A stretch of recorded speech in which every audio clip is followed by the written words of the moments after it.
What if the evil we thought we understood was never the real threat, but only a mask hiding something far older, far darker, and far more intelligent?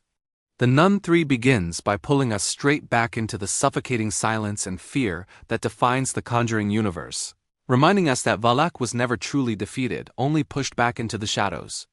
From the opening scenes, the film creates an atmosphere of dread, using slow-burning tension instead of sudden scares, making the audience feel watched, judged, and hunted.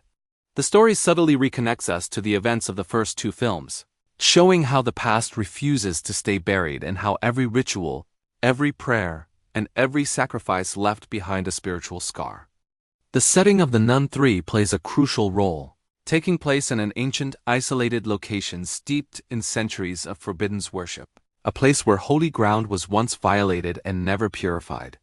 This environment feels alive, as if the walls themselves remember the screams, the sins, and the blasphemous rituals performed long ago. Sister Irene returns, older, more burdened, and visibly shaken by visions she cannot escape. Visions that suggest Valak was never acting alone but was serving a higher, more sinister force that predates the church itself. As the story progresses, Irene uncovers ancient manuscripts and symbols hidden within sacred texts, revealing references to an entity so powerful that even demons fear its name. These discoveries slowly shift the narrative, transforming the nun from the ultimate villain into a gateway, a vessel designed to prepare the world for something far worse. The film masterfully uses silence, shadows, and distorted religious imagery to reinforce this idea, showing crosses bleeding, statues weeping, and prayers echoing back in twisted forms, as if the divine itself is being mocked. One of the most unsettling aspects of The Nun 3 is how it challenges the idea that faith alone is enough. As rituals that once worked begin to fail, holy objects lose their power, and characters who rely solely on belief are left vulnerable. The horror escalates not through excessive violence, but through psychological terror, forcing characters to confront guilt, doubt, and the fear that their faith may no longer protect them. As the plot unfolds, it becomes clear that Valak's purpose was to weaken the barriers between worlds, slowly eroding spiritual defenses so that an ancient evil could return without resistance.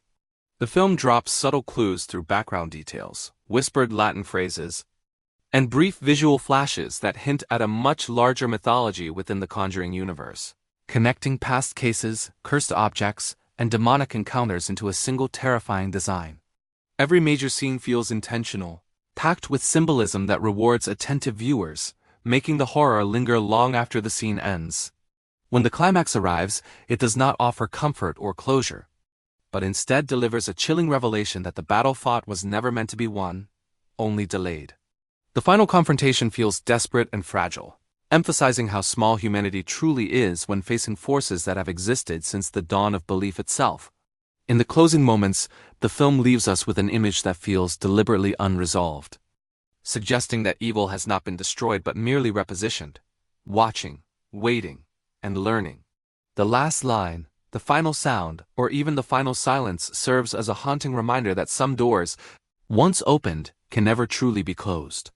The Nun 3 ultimately stands out not just as another horror sequel, but as a deeper exploration of fear, faith, and the terrifying possibility that the darkness we fight may understand us better than we understand it, leaving the audience with a single, unsettling question echoing in their minds long after the screen fades to black. If Valak was only the messenger, are we truly prepared for what comes next?